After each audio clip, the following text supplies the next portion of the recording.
Christchurch has been run with almost a draconian discipline.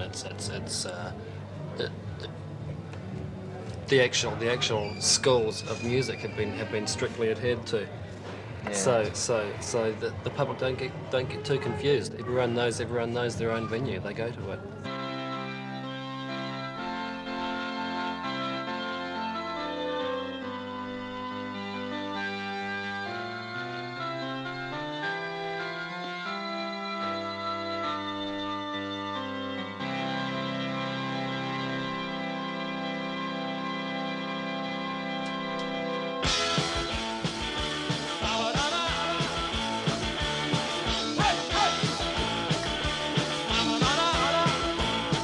Think of Christchurch and you think of a big, flat, conservative city with rocketing unemployment.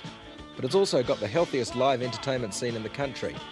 Every weekend, the gigs cover 3 pages in the Christchurch Star, and they're all well attended. And even a young band like Lipstick Collar will always have a big professional sound and lighting rig. Christchurch is alive and well as far as new bands and places to play goes. I mean, they encourage bands there in Christchurch, new bands. Christchurch is an incestuous little burg, musically. There's 3 or 4 pockets of people who play a lot with each other and almost form bands, but not quite, and sometimes form bands and form other ones, and all over the place. The Christchurch crowd is, they're a picky crowd, they're fussy. In Christchurch, I think the main type of music that goes down is ragey dance music. People in Christchurch go out and they have very little inhibitions. They want to go out and dance and have a good time. And if they want to go out, they've got to know where to find it. And in this respect, Christchurch is very well served by its 2 newspapers. The gigs are well advertised and there are record reviews and rock news columns every week.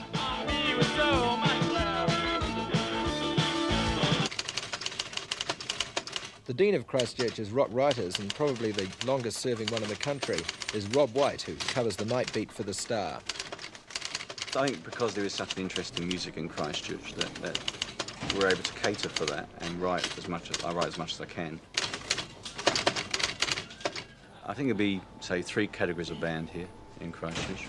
We've got the sort of band that came out of the 77 punk thing, more British orientated, more experimental. Hey, you want a girlfriend, if you want a girlfriend, if you want a girlfriend, if you want a girlfriend, get back, get back, get back, get back.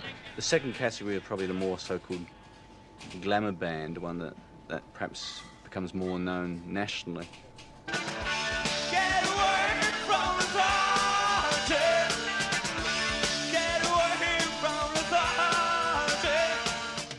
Finally, the third category, which is the cover bands, which play a large proportion of the pubs here, but it's simply background music, really. I mean, people dance to them. In fact, Christchurch has a long, honourable tradition of slick, professional bands playing covers of well-chosen overseas songs with an occasional original thrown in. From Ray Columbus and the Invaders, Max Merritt and the Meteors, and Dinah Lee in the 60s, through to Chapter and the News, then Bon Marché in the 70s. They all fitted this mould. Towards the end of the 70s, perhaps, when people ran out of ideas, there was nothing left but to imitate what was coming out overseas. And then, of course, 77, 78 came along and the punks started over again. Yeah, Mullet Street, 1977 was like a like a breath of fresh air. Because up till then, you'd see bands with guys with long hair and droopy moustaches playing top 40 songs that you could hear on the radio. And the only consolation you could take would be to buy NME, or in my case, I used to buy Rock Scene, a New York magazine, and that kind of made me very confused when the Sex Pistols came along, because I was a bit of a hybrid, you know. And you had bands like Johnny Velox and the Voxels, Vapor and the Trowels, who really kind of started it for me. I went and saw them one night and I thought, I could do that. And then came bands like Street of Flowers, Stanley Wrench and the Monkey Brothers, the Aliens, the Nameless. Mullet Street was perhaps the first public party of punk music in Christchurch. It allowed a lot of bands to come along who were really bad, yeah. But like, it didn't matter too much because they said they had an idea what they wanted to do. And from that sprang up perhaps the most original bands of Christchurch. We have here today for you the Llamas, thanks to. Thanks to the Llama are a new band with a flawless pedigree. Robert Scott from The Clean and Paul Keane and Jane Walker from Toy Love.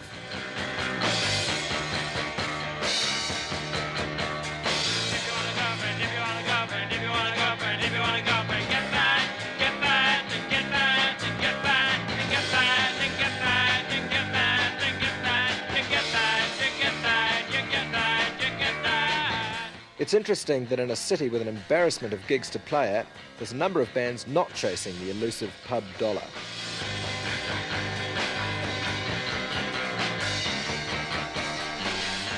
We prefer to be spontaneous or whatever. Right. We don't want to sort of overwork anything or try and force anything.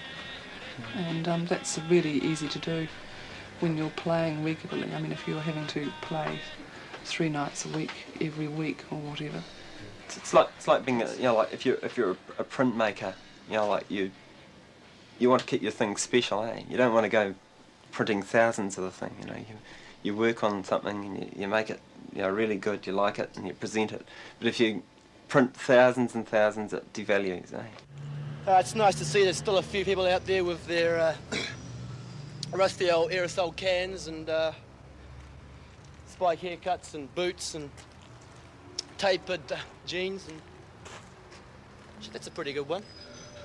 That's ironic, actually. Dick sort of was part of the Walnut Street punk thing, but he's gradually become more mainstream, perhaps, to a degree, part of the so-called glamour section, which is more seen on television or heard on the radio.